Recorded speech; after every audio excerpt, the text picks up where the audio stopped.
One of the things that is very common in today's real estate market is the discussion on concessions being covered by the seller.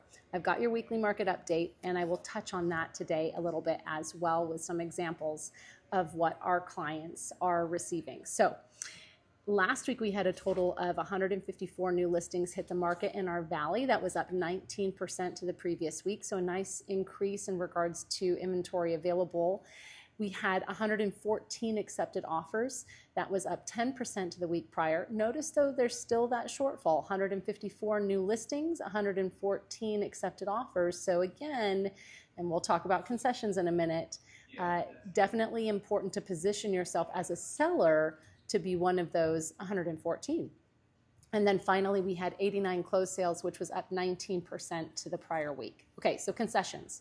And this will just be very, very brief. And if you want to pick my brain more on it, just shoot me a DM and we can talk more whether or not you're looking to buy, sell, or both this year. So in regards to concessions, closing costs. So of course you have your down payment, right? But you also have closing costs that are associated with purchasing a home.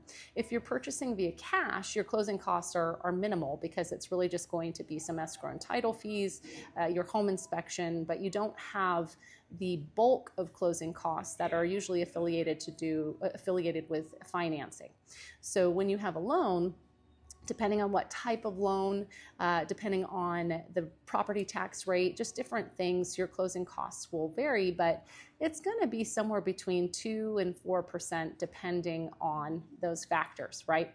So as a home seller, I would say first, let's talk to you.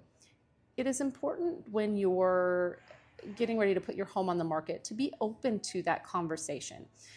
Think about your bottom line. Really look at the strategy of what is it that you need for your bottom line. And of course, you know, we have our goals. We always want to get as much as possible, right?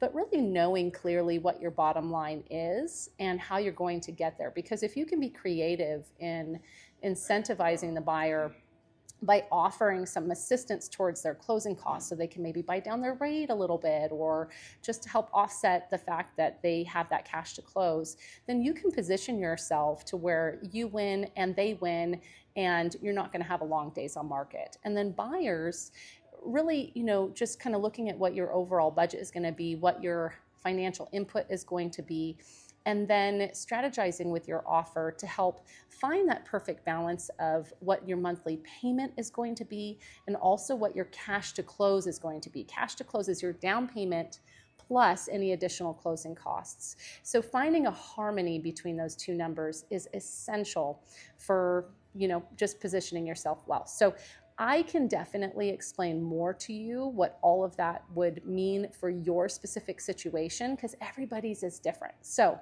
if you want to pick my brain, shoot me a DM and we can chat. Have a great one.